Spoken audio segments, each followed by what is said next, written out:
mas quem que está ganhando, né, com essa falta de manifestações para Bolsonaro, essa falta de comoção? Será que é Lula? Será que é Tarcísio? Será que é o Centrão? Tarcísio, porque assim, o Lula, o Bolsonaro está sendo tirado da mídia, estão apagando a imagem do Bolsonaro.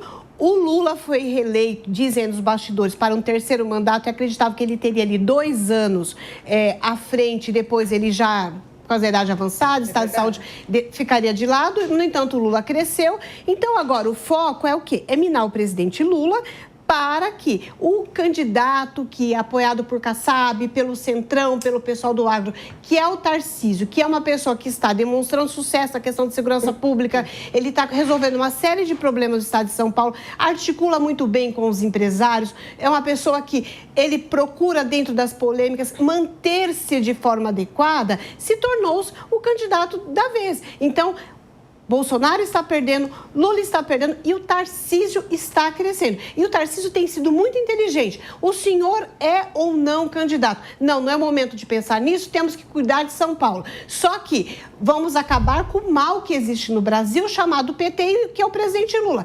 Eu sou candidato, sim, mas não assumo. Vocês não vão ouvir até a segunda hora sair da minha boca. Ele não vai bater de frente com a família Bolsonaro, por isso, dessa insistência dele de ir até Brasília agora, poder conversar, porque ele quer o aval para não sair como traidor.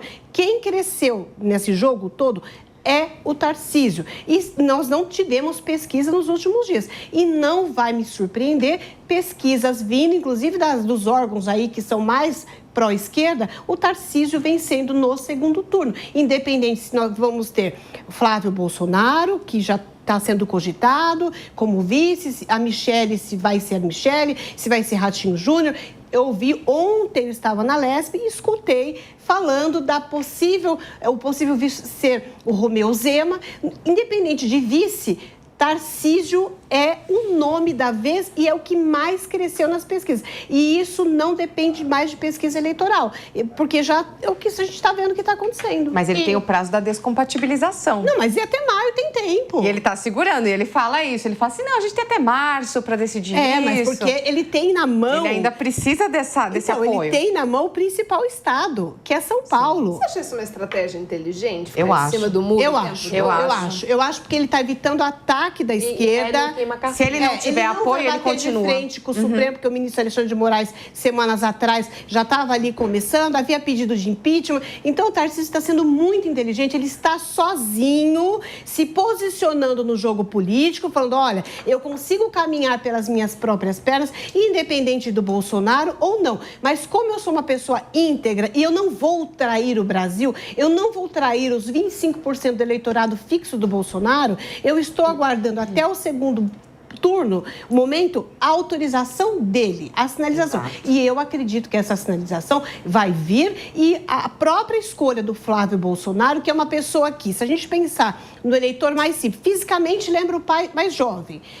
Quando ele fala, lembra o pai falando, tem uma boa articulação, já foi estratégia. Então, eu acredito que nós devemos ter, sim, muito em breve, um posicionamento, Tarcísio como sendo o candidato, e Tarcísio está sendo um grande jogador que vai fazer o checkmate lá na frente. Agora, eu vou falar 2 coisas para vocês. A primeira é que Tarcísio, nesse tempo, ganhou todo o Centrão. Tem apoio muito forte de diversos partidos já fechados com ele, de maneira bastante contundente. E a outra, que eu queria fazer uma provocação, claro que Tarcísio é um nome importante, ligado ao ex-presidente, comanda o maior estado do país, mas a provocação, que inclusive foi o meu editor aqui que soprou, foi, vocês se lembram qual foi o último presidente da República eleito que comandava São Paulo? Vixe, Maria. Não teve.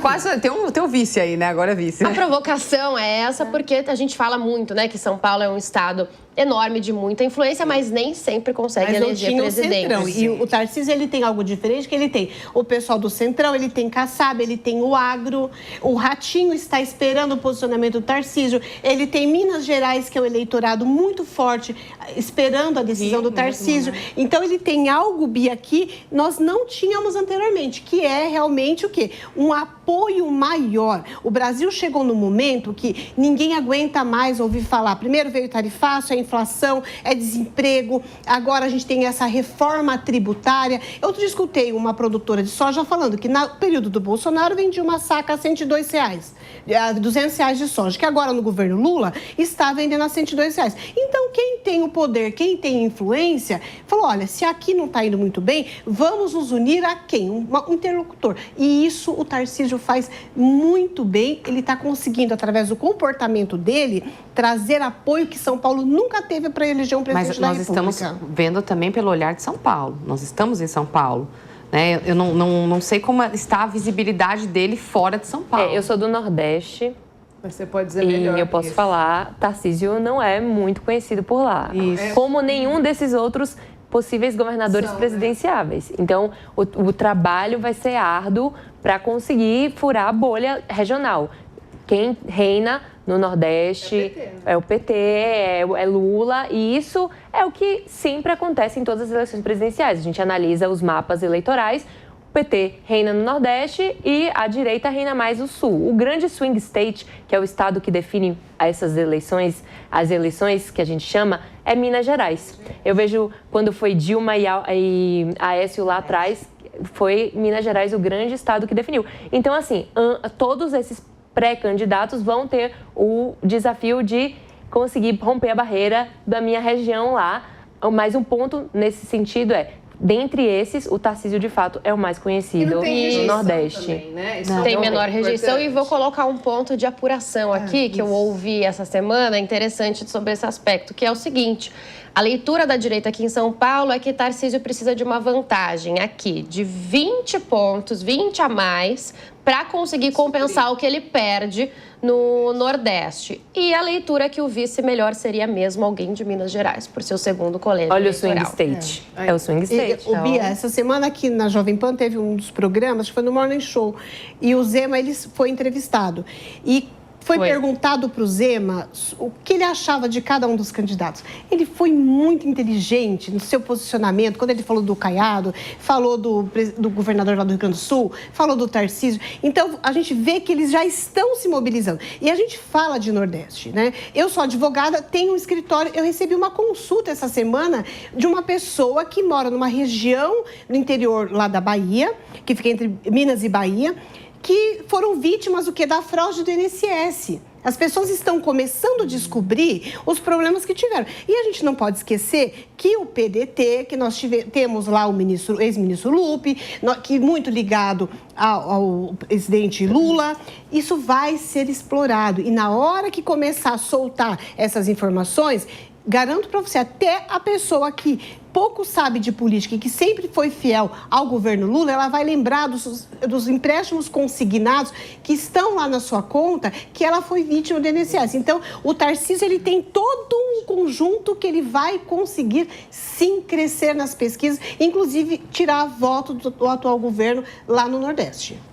A Maria também tinha pedido para fazer um comentário antes da gente virar a página. Diga, Maria. Eu só queria trazer de volta a questão do sobrenome Bolsonaro numa chapa forte para a presidência. Eu acho que, como eu disse, de fato, a gente mencionou anteriormente, o bolsonarismo é o único movimento forte na direita, não existe tarcisismo, não existe zemismo, nem caiadismo, existe bolsonarismo. Então, é importante a gente também não descartar a possibilidade de termos um vice com este sobrenome. E, por último, eu queria falar também um pouco do Caiado. Recentemente, a gente sabe que a pauta da segurança pública é a pauta do momento. E se a gente abrir os índices, e o Caiado tem batido muito nessa tecla, Goiás é um estado que fez um trabalho incrível com essa administração em relação à segurança pública. Quase, eu agora me fugiram os dados, mas assim, uma melhora incrível, inclusive nas condições das penitenciárias, que antes era uma terra de ninguém, hoje eles conseguiram botar ordem na casa. Então, ele tem tocado muito nessa tecla. Eu não descarto a possibilidade da direita articular 2 candidatos para o primeiro turno, o que seria interessante ver os debates. Quem não queria aqui ver um Caiado e um Lula debatendo no primeiro turno, seria muito interessante para quem gosta de política como eu, viu?